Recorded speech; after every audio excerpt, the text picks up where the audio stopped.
જય માતાજી મિત્રો, અટાણે ગામડામાં આવ્યા છીએ. હવે આપણે ચૂંટણીની એક બે પ્રજા કરશું. મયુરભાઈ, તમારે જે ચૂંટણીની પ્રજા જરાક તમે આ ખુરશીમાં બેસો ને જરાક, એટલે મારે તમને હકી ચર્ચા કરી. ચૂંટણીનો માહોલ જોરદાર હાલે છે. શું છે ચૂંટણીનો માહોલ? શું કહે છે? બહુ જોરદાર હાલે. અમારા ગામમાં તો રવજી લાખાનો પાછો દીકરો ભગવત જીતશે. કેમ લખો જીતવાનો છે? અમારું પાકું નિશ્ચય છે ગામ વાળાનું કે એ હે ને સારા કામ કર્યા ગામમાં. એમને કાં તો લખાને કાં તો લખાની આવે કોણ? અમારે એનો પાંચમો જ દીકરો જીતશે. લખાનો પાંચમો દીકરો જીતશે કે નહીં જીતે? તમે મને કીધું. અમારા ગામમાં નાથાનો દીકરો રામલો જ જીતી. ઈ કોણ છે વરી?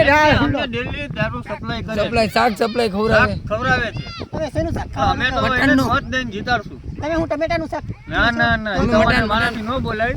હા. મટન એ દિલ્હી દારૂ ને મટન ખવડાવે છે. કોણ મોકલી જાય છે એ તમે? રવજી કાકાના પાંચમા દીકરાનો સારો ટેકો દે છે. હા. તમને હજી વધારે ન ખબર હોય આ રાજકારણ છે. તમે રોગા કયા મુદ્દામાં ચર્ચા થઈ રહી? આપણે હે ને ચર્ચા થઈ તમારા કે ગામમાં કોણ તમારા જીતશે? ગામમાં કોણ જ કે મતમાં ચૂંટણીમાં ઊભું રહેવાનું છે? પબજીભાઈ. સરપંચની ચૂંટણીમાં સરપંચની ચૂંટણીમાં કોણ છે? પબજીભાઈ. હા, મારું કહેવાનું તો એમ હે, જારવો જીરે કાંટો કાઢ લઉં. આ કાઢી લ્યો. કેમ તમે કાઢો? તમે કઈ કરવા કેલા? જનભાઈ, કાંટો તો અમારે જીરે બાવરૂમાં જે વયા ગયા હતા અમે. મારું કહેવાનું એમ હે, સરપંચને આપણે કોણ કોણ ઉભા? એક તો તારા ગામના અમને શું તમારા ખબર? ગામમાં કોણ હોય એ તમને ખબર હોય ને? એના ગામમાં તો- મારા. તમારા ગામમાં કોણ ઊભું છે ભાઈ? જરાક બોલો તો. રવજી લાખાનો પાંચમો દીકરો. રવજીભાઈનો પાંચમો કે ચોથો જી દીકરો હોય પણ ઊભો છે.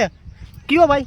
અમારામાં એક તો ચુનુભા ચુનુભા કેવા છે? ચુનુભા પરમાર, આપણે હા પાટલીવાડીના માલિક. હા અને એક આપણે જે એમને મેં કે સુખો કહી અમે તો હા પેલા લોટનું કામ હતું એને દહીણું દરવાનું હા.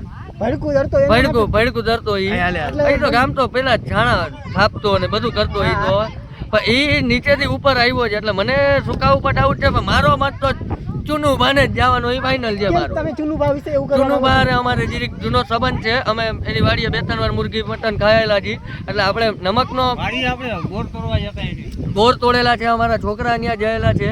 એમને તમે ખાલી બે બોર માટે તમે કોકને ઓલા ક્યાં ભાઈને ઈ તો હરામની તો સરકાર છે જ, તમે સાંભળેલું જ હશે. તો અમે એમાં થોડોક ભોગ દેવા માંગી છીએ. અમે બધા જો ભ્રષ્ટાચાર કરે જ છે તો અમારું એવું છે કે અમે થોડુંક યોગદાન દઈ અને દેશને બગાડવામાં પૂરો હાથ અમારો પણ થોડોક હોવો જોઈએ. સત્ય છે.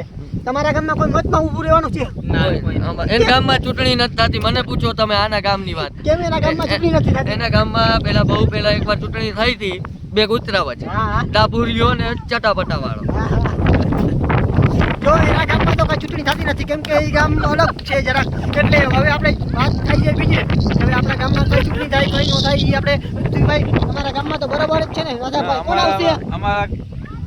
અમારા ગામમાં હું થોડા ખવરિયા કૂતરા વધી ગયા. હા બાકી આવશે કોણ? નિકાલ. બાકી રવજી લાખાનો પાંચમો દીકરો. આપણે ચુનુભા પરમાર કરાવી. ના, ચુનુભા પરમાર નો મને કઈ સંકેત નથી પણ રવજી લાખાનો પાંચમો દીકરો ભગલો. ભગલો એ દારૂ આવશે? પેલા વેચતો હોય. હા પણ દારૂ વેચે એ માણસ કેમ રાજનીતિમાં સટી મને કહો તમે. તમને હજી નો ખબર પડે આ રાજકારણીમાં. તમે ખાલી વિડિયા ઉતારો, તમને બીજું કઈ ખબર ન પડે. અમારે બધા ઠાકા મારવા એ ન આવતા હોય. અમારે ઠાકા મારવાની વાત નથી થતી, તો આવા વિડિયા રોગા શું ઉતારો તમે હવે? દારૂ વાળા માણસ કેમ રાજનીતિ ભાઈ અમારા આવા મોં હજી અમે મોઢા ધોયા ના હોય, તમે વિડિયો લઈને આઈ લાવો. કેમ તમે વાડીમાંથી આવ્યા કામ પણ કરી? પેલા કાકા અમને પાવડર બાવડર ચોપડવા તો દેવાય. તમે રોગા વ્લોગ બનાવવા માંડો. એટલે તમે વાડીએથી આ કામ કરીને મયુરભાઈ ના આવ્યા? મોં તો જો કાળા કાળા તમે હજી. મયુરભાઈ તો હું તમે વાડીએથી કામ કરીને આવ્યા છો? હા, વળી જ કામ કરીને શું આવ્યું છે વાડીમાંથી? કે તો ટેફા ઉડે. ટેપા જોડે સરપંચ કઈ અમારા ગામમાં પેલા બહુ સરપંચ સરપંચમાં કઈ છે જ નહીં. કઈ ધ્યાન જ નથી રહેતું એમને તમને? અહીં તો અત્યારે નવો બનાવ્યો નવો બનાવ્યો નાથિયાનો કાકો રામજી. નાથિયાનો કાકો રામજી. હવે જો અટણની સરકાર કેવી થાય છે એ તમને બીજા બ્લોગમાં જાણીશું.